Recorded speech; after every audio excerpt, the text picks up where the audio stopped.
Hey, Mystic Michaela spiritual family. Welcome to Know Your Aura with Mystic Michaela today. We are talking about aura and addiction. We are going to talk about how addiction suppresses the soul, how you can notice it amplified in each aura color, and how to compassionately reach out to those who are suffering from addiction. But first, hey, Scotty. Hey, guys. All right, so I really feel very passionate about this approach to this episode because a real pet peeve I have, and that's a light way to put it, is in society.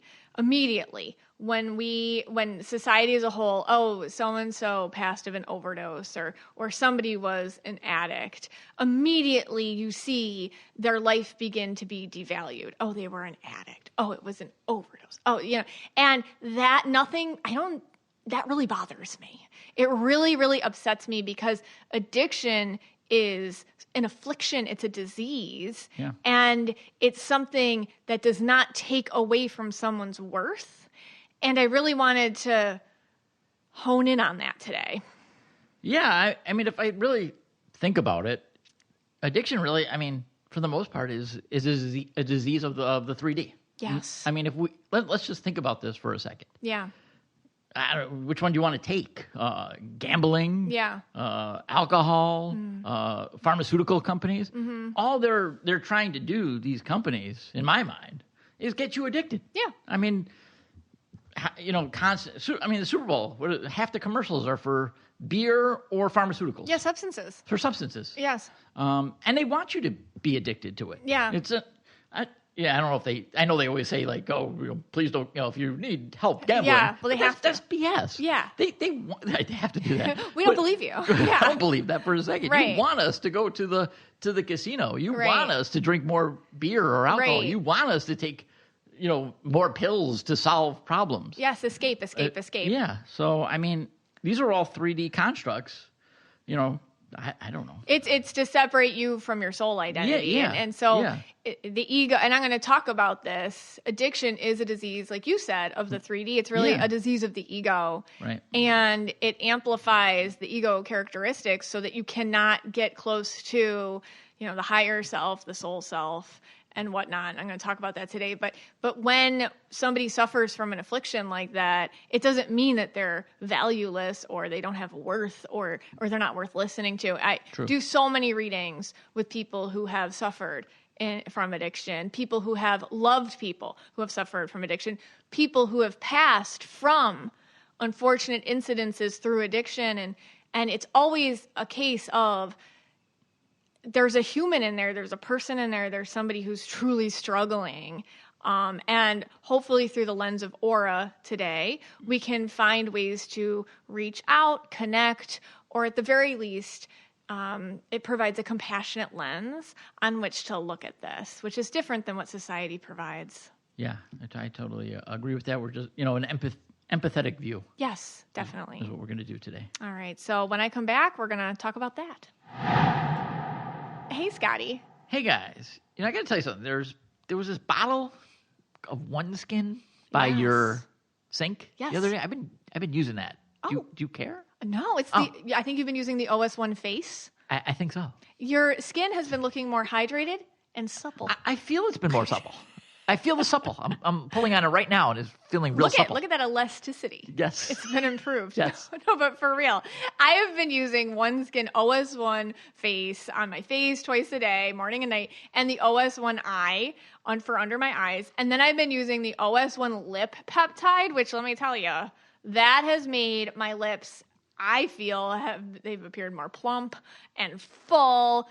OneSkin is all about the science. And that's why I really appreciate what they're doing. Their founding team are longevity researchers. And they asked a simple question: if many visible signs of aging like wrinkles or fine lines or loss of elasticity are driven by so-called zombie cells, what if you could actually reduce those cells to slow the aging process down instead of just covering it up?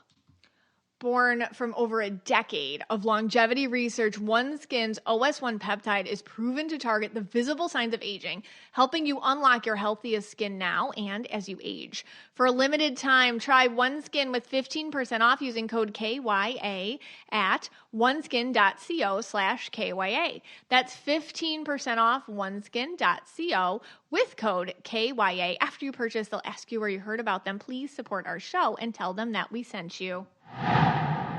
Today, we are going to talk about addiction and the aura. Okay, so I have wanted to do this episode for a very long time, as addiction, unfortunately, shows up in a lot of my readings. And it shows up in a lot of our lives. Addiction is so prevalent, it's touched many of our lives, unfortunately. And my preface, before we really go deep into this, obviously I'm not a doctor, I'm not a mental health professional, I'm not an addiction specialist or therapist. This is just an energy take. And these professionals are definitely the ones who we need to go to for assistance and help and guidance. My goal with this episode is a lens of compassion to addiction, a lens of a path back to yourself. If you're dealing with it, a lens of how to reach someone who is actively suffering it. And you yourself may be struggling with addiction.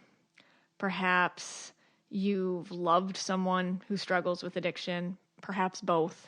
Here's the deal. I want you to know something. Addiction has nothing to do with your own self-worth. And I'm going to talk about this more later. But you have to understand, no matter what you've done, no matter what has happened, no matter what has happened to you, there is a part of you that comes from that which is greater than us, and it cannot be destroyed because it is part of a bigger collective. So I want you to know that suffering from addiction does not take away from your worth. And if you've loved someone who suffered from addiction, that also is not taken from your worth. Because if you think about it, if you had a partner who suffered from addiction or a parent, a lot of times you're sitting there and you're thinking, aren't I a good enough reason to get better? And when you aren't, and that doesn't quite work out that way, you can interpret that as something to do with your own worth. And that too needs to be said. Today I'm going to talk about how addiction interacts with the soul itself and the aura, how it shows up in aura colors as I see them, and how to use this aura information to get through to those who are in need of help. But I say that with a little caveat because remember, you can't control anyone but yourself. So these are some lenses for compassion and love and outreach, but at the end of the day, everybody really has to want to get better. You can't be addicted to saving people who don't want to get better. And that's a lot of you who I'm talking to as well. You can't throw yourself on the pyre for somebody who doesn't want to get better, because then that makes you addicted to the addiction in a different way. So first, let's talk about addiction in the soul. First of all, and I can't stress this enough, addiction, the way I see it, it's an affliction. When I read someone's aura and they struggle with addiction, it feels like a foreign kind of disease that has settled upon them. It really is a disease. They say it's a disease, and it feels like a disease. But it's a disease of the ego. What is your ego? I talk about that a lot around here. Your ego is the part of you that you get in this human body on this earthly plane. It keeps you alive. It looks around. It sees what everybody else has, It keeps you safe. It says, don't make changes because changes mean death. The ego's very black and white. You have to pick this or pick that. Nothing can be gray areas. Everything's black or white. And the ego, it's not a bad thing. We have to love our ego because it does just want to keep us alive on this earthly plane. It does. But addiction comes in and it takes your ego and it completely hijacks it. And what it does is it suppresses your soul. And it makes your ego act out 1,000 times more than it should. And that's why everyone with addiction has the same symptoms, the same ego behavior symptoms. They lie, they're sneaky, inconsistencies, they don't show up They appear selfish. Okay. They have very VIP behavior. Oh, I can't do that today. I have to do that. Like, what are you doing? You know, like that. And this is just ego behavior that is just exacerbated by addiction. And the big thing is addiction suppresses the soul. It suppresses the higher self, your spirit guides, and the entire universe's conversation with you. It suppresses your potential. It suppresses your life path. It suppresses all your dreams and hopes.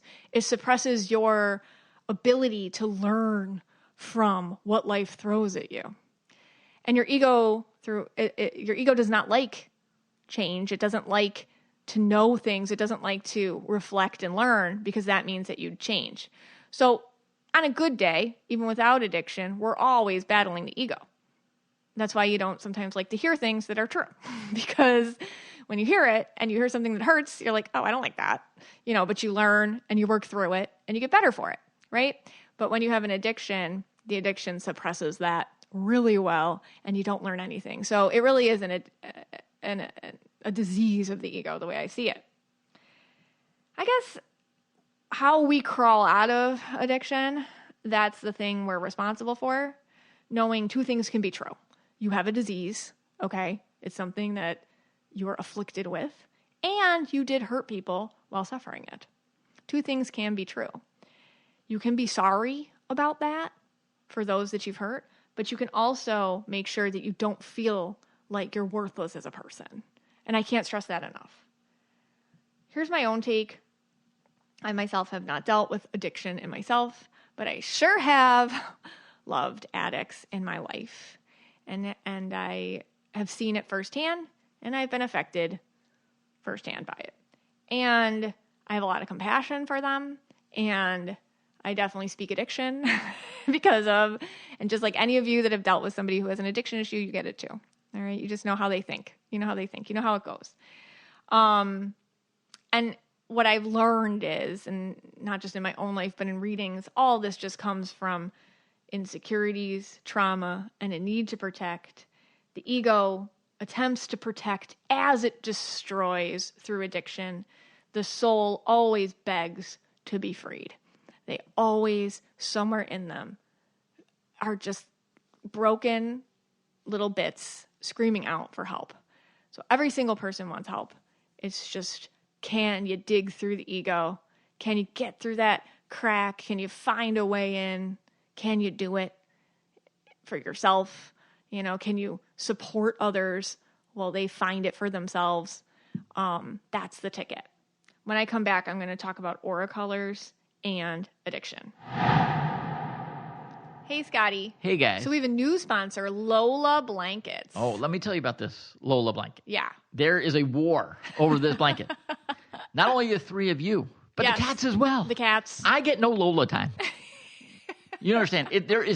Everyone is fighting for this blanket. It is big enough for more than one. But Oh, yeah. it is an amazing blanket. This blanket is the world's #1 blanket, and I know why. It is crafted with ultra soft luxury faux fur and has a signature 4-way stretch. I mean, this is a gift-worthy blanket. We're going to have to gift you your own Lola because you're not going to get it from us and the cats. No, I get very little Lola time. Well, guess what? For a limited time, our listeners can get 40% off select Lola blankets products with code KYA at checkout. Just head to lolablankets.com and use code KYA. After you purchase, they'll ask you where you heard about them. Please support our show and let them know we sent you. Wrap yourself in luxury with Lola blankets. Auras and addiction. How does addiction show up in every aura color? Because it is true, anybody can get an addiction. Anybody can be afflicted with this disease. So every aura color, I see it on everyone. You know, it's pretty universal. But every aura color operates a little differently when they're suffering it. So let's talk about it. So I'm going to start with greens. Greens are tough when they have addiction issues because it's kind of all the things that are green. They're very smart. Greens are very smart and they're very systematic. And I always say it's like the 10 commandments of the green. They come up with their own logic about everything. So when the ego comes in and hijacks all those awesome gifts and make it, here's all the reasons why I don't have a problem, or this is necessary for me, or this is the only way I can do things. That gets hard to crack because you have to go in and crack their own logic, and greens are pretty good at making big old fortresses around what they already think is true. So they can have a really hard time giving up the logic around their addiction because it makes sense to them. Perhaps they don't think it's a problem. I see it a lot sometimes with green auras. And they might even think that it enhances them. They might think that whatever substance they're using makes them better at something. They might find reasons and rationale. Their ego's really good at finding all the reasons why. Oh, this is great. See how much better you are. See how much smarter. See how much more efficient. See how much more successful this makes you. And also, addiction with greens, they can avoid feelings. And greens already tend to kind of do that. They like to kind of separate their emotions and compartmentalize naturally to make sound decisions about things, which makes green auras great listeners. But when the addiction comes in and ego hijacks that, it makes them really good at pushing all their feelings into a box under the bed and not accessing that box anymore. And that is where it gets hard, because then they forget where those feelings are. Where did I put those? And we need that to kind of break through. So how do you get through? So here are just a couple tips for getting through to a green aura who's suffering from addiction. New logic to replace old logic. I noticed that green auras really enjoy philosophy, thought leaders, new ways of looking at something, new challenges, like a new workout regimen or a project, or learning how to do something that is very specialized. They need a new pattern, which is all encompassing to focus on instead. So basically, they need to kind of get very laser focused on something that's not their addiction and put all their energy into that to kind of break them free. Let's talk about yellows and addiction. Yellow auras in addiction are often very good at staying functional, so it's kind of hard to spot them. They have way less ability to be called out. They cover their tracks a lot better than other aura colors, which makes it really hard to catch them. Yellow auras, if they're starting to get messy in life, their addiction's at a level of actually really far gone. So that is scary. When a yellow starts getting messy and people are catching them on it, that's, to me, usually the way I see it, that's a very severe addiction happening. They get very I told you so yellow sometimes, meaning they create logic which negates all other perspectives which would change their behavior, meaning, well, you don't feel that way, you feel this way. So if you come to your mom or something and she's yellow and she has an addiction issue, you might be like, hey, I'm feeling like this is what's happening, or you're not present. No, you're not. I made dinner. We're here. What are you talking about? They don't want to hear it, and they negate any reality that doesn't fit into their own. And perfectionism really drives them. So yellows are just, they don't miss a beat. They see details. So they're very good at making sure they're keeping up and then saving time to do what they want to do too with their addiction. How do you get through to a yellow aura in addiction? Usually self-improvement can, ring that bell. How changing behavior can be an accomplishment. Wow, you have an addiction. You can get through it. How can you get through it? How can you talk about this? Let's reframe addiction as some sort of personal challenge that you're going to triumph over. Learning about themselves is usually really attractive to yellow auras. They really enjoy new therapies. I found out about this new EMDR technique. I'm finding out about, they love that. They're more open to it.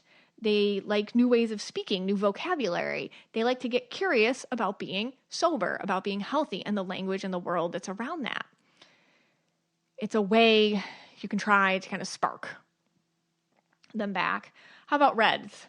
Red auras are in addiction are very aggressive, very 0 to 60. They're very convincing. I'm fine. They can act very functional too. But the problem is they can appear in control because they have an issue with admitting something has control over them. So they have a lot of addiction switching, I notice with reds. Like maybe they'll go all out at gambling, realize like, okay, logically, maybe this is a problem. My bank accounts are drained. My wife's not happy. People are noticing that I'm strapped financially. Okay, I'm cold turkey. But then all of a sudden, now they're drinking, too much. So it's kind of like they'll switch addictions. Another thing with red auras is they can get very risk-taking behavior. They're driving too fast. They're taking chances physically that are dangerous. They can get very angry. They can start fights with people.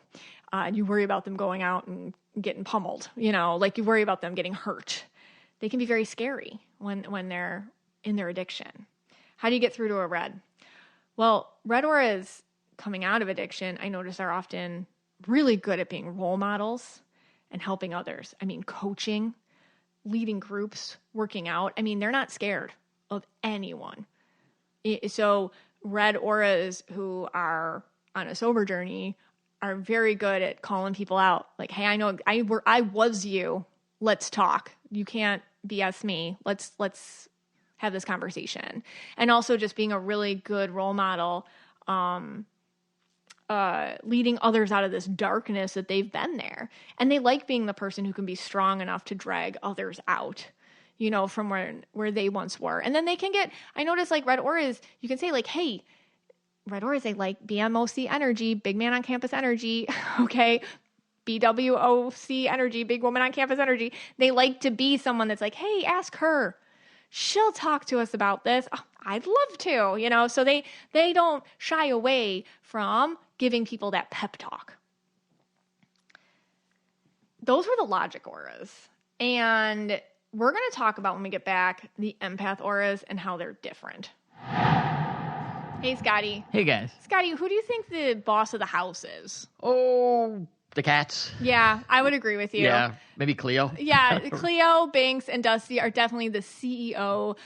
They had CEOs of our home. Yes. And because of that, once they tried Small's cat food, there was no going back. They will not have anything else. This podcast is sponsored by Small's. After my kitties rejected kibble for the 100th time, I realized something had to change. Small's fresh cat food is protein-packed recipes made with preservative-free, 100% human-grade ingredients you'd find in your fridge, and it's delivered right to your door. That's why Cats.com named Smalls their best overall cat food. For a limited time, get 60% off your first order, plus free shipping when you head to smalls.com/KYA. Starting with Smalls is so easy. Just share info about your kitties' diet, their health, their food preferences. Then Smalls puts together a personalized meal plan for your cat. No more picking between random brands at the store. Smalls has the right food to satisfy any cat's cravings. And you'll know they love it when they're sitting around the fridge like my cats are, meowing when it's their Smalls cat food time. So stop guessing which meals will upset their stomach. For a limited time, because you are a Know Your Aura listener, get 60% off your first order plus free shipping when you head to smalls.com/KYA. One last time, that's 60% off your first order plus free shipping when you head to smalls.com/KYA. So we talked about people who have red, yellow, and green auras in addiction. And now we're going to talk about the empath auras with addiction issues. That's indigo, turquoise, that's pink, that's purple, that's blue. A little note here. Those who have a logic color and have an addiction issue usually will be exhibiting the ego traits of their logic colors. Okay, so I notice like if you are yellow purple, you're going to be exhibiting a lot of the yellow stuff outwardly. If you are red blue, and you have an addiction issue, you're going to be more red. If you're green purple, you're going to act more green, like outwardly. That's the thing but when you have a double empath with an addiction issue, there's nothing for them to hide behind.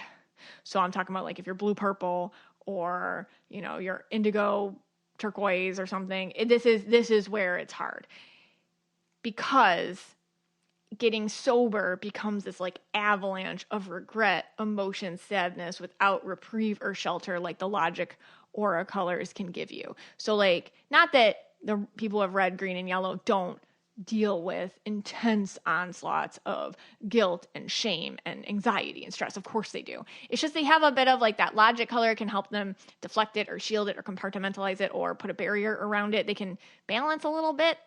When you have a double empath color and now you're coming out of addiction, and this is like honestly the number one reason I feel like people with double empath auras don't want to get better, because they don't want to feel all the regret of everything that they know they've done and all the people that they know they've hurt. And then they have to feel not only their own feelings about it, they have to feel everyone else's feelings about it too. Including especially like if they have their parents and they did things to their kids or their own parents, or, you know, there's so many feelings. So if you're a double empath aura and you're coming out of addiction, it can be really, really hard. And I feel they need just like you need to understand that with them. But the good part about if you have a double empath aura is you're much easier to get they're a lot quicker to admit they have a problem. So we got that on our side. Whereas the logic auras, it's harder to get them to admit they have a problem. If you got like a purple blue with an addiction issue, chances are they're like, oh yeah, I totally have an addiction issue. Like they'll just be honest. Like, oh, I do. No, it's true. All right. So let's start with purples. Purple auras, out of all the aura colors, the purples will probably admit the most freely that they do have an issue. They can accept that they have an issue a lot easier because, I mean, purples just generally in life are used to kind of, you know, making mistakes or being the odd one out or being, you know, more inventive with how they deal with life. They have the problem when they're in addiction is they have a very low ability to say no to things. So it's a lot of self-destructive behavior, impulsive behavior. They cross lines easier between life and death.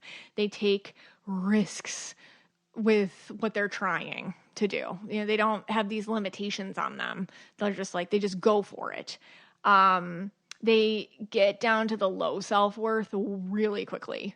They like to, their ego, this affliction over their ego will make them, let's see how low I can go. Let's see how low I can go. And they're not as afraid of death. So that's really freaky when you're dealing with a purple. How do you get through? Purples on a good day, and especially in addiction, they need to talk about the darkness. Purples love shadow work. They like to create with words or art or talking. They like to listen to music about it. They like to be around others who want to talk about it. They aren't scared of the darkness, and to get out of the darkness, they need to talk about it openly and freely.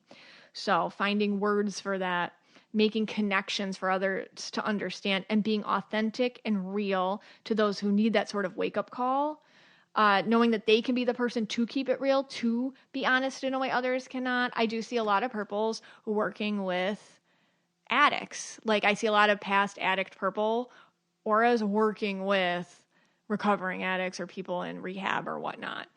They're just great therapists because they're like, let's just talk about it. And they like to keep it real, and they're real too. And they drop the shame quicker. What about blue auras? Blue auras in addiction can get very into their head. So depression, really sad feelings. They can immediately use addiction to dismiss those heaviness or guilt, or kind of block them from feeling sad about things or like everything's their fault. They can see their addiction then as a friend or a confidant, a comfort. They can be alone a lot more when they are using. How do you get through to a blue aura? You have to get them involved in creating community for others. Like, how can we create spaces and contexts for people to feel not so alone? How can we be a parental figure for those lost souls in the world who do need love or do need a hug or do need a friend? You got to get them back to connecting with God's light. You know, like, how do we work in spaces where we're taking care of these populations who just need a hug or need to be seen like you did? You needed to be seen as a blue, and you can do that for others. And like, here's a blanket, here's a cup of soup, here's help, here's a shoulder, here's an ear. to listen to you. So getting them involved in the community. So, I mean, I see them like doing really well work in the AA meetings. Like they're the ones kind of like, who's doing cookies this week? You know, like that kind of thing. Like making it cozy, making it nice, making it approachable, making it friendly. You know, that's kind of like put them to work. Put a blue to work. They love to work. And when they're helping others, they tend to focus on that instead of what is causing them to distract into their addiction. What about indigos? Indigos hide their addiction really well because they know everyone's tells, and they can use their ability to kind of read other people to make sure they're not found out until it's too late.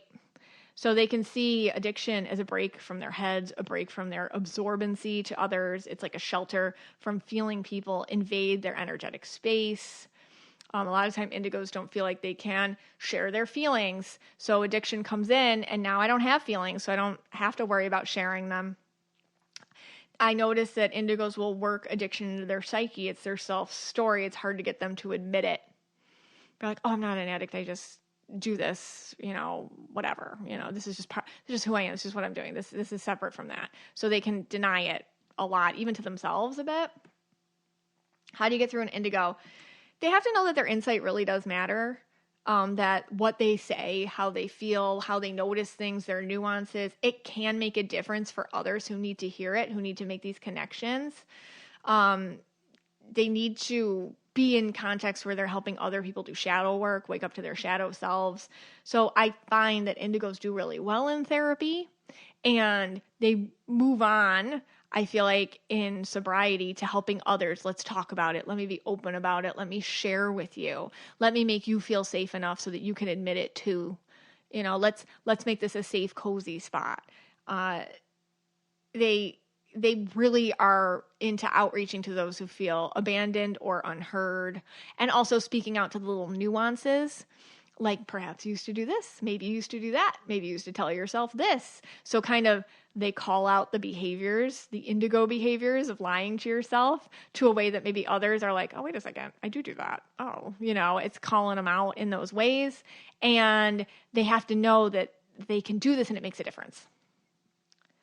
Turquoises, I feel like addiction can, because turquoises and identity are always a thing. So it's kind of like addiction can come in and be like, oh, here, you want an identity? Ooh, start using this substance. Ooh, now you have an identity. Now you're part of a crowd. Now you fit in, you know, and it's real sneaky. And sometimes it can masquerade as kind of, you know, those little community type. Oh, that's not a substance. That's that, you know, those, you all know what I'm talking about. The kind of drugs that live on the fringe.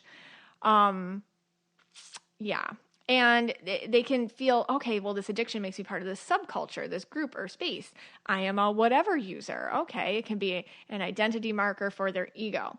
So they can have a hard time separating their logic from use, and they can feel like they need the substance to feel grounded or like a separate space from others. So they can start to basically be gaslit by the addiction that this is who they are and it's not bad for them. How do you get through to a turquoise? I feel like turquoises don't, you know, they're hard. They're a little harder because they don't like to be preached at a whole lot. So you kind of have to put them in the position of, can you please educate others on what you've been through? You know, not a hand holder, but a lantern holder. Can you please illuminate pathways out of addiction for other people who may have fallen into it the way you have? I feel addiction with turquoises can almost be like a cultish experience. So it's like, speak to not just the addiction, but the culture around it that was also toxic. And you have to illuminate the path for others to get out of it the way that you got out of it. So you kind of got to put turquoises in this thought pattern of being, listen, like you're a thought leader in how to get out of this. You have to be empowered in your own soulful, sober mindset and remind others the journey of that is beautiful and scary. I find a lot of turquoises have spiritual awakening and sobriety kind of commingle together. Pink aura is last one. Pink aura is an addiction. It's a lot of it. It's about the bubble, the joy bubble. Joy bubble's great. Joy bubble's healthy. Joy bubble's spiritual. Until the ego comes in and hijacks the joy bubble and says what you visualize or what you're set on or what you've already decided you can handle. How do you get through to pinks? They need safe spaces to heal. Okay, like they need like a rehab, like a really nice rehab. I know that's expensive. I know, I get it. But it does help them. I think sober living is very helpful for pink auras. And then like a new life to look forward to for the aligned them. Like getting them excited about how they can build out a different life out of sobriety. Sobriety becomes the new joy bubble. And it's kind of like you have the ownership and control over your visions now. It's the real you doing it, not the addiction doing it. And pinks like hearing that because they want control deep down. That's like a very big thing to them. So I notice with pink auras coming out of addiction, sometimes they need to just move. Sometimes they need a change of scenery. Sometimes they need a whole new life kind of thrown at them. And telling them that that's okay and you can have that and you can call the shots inspires them.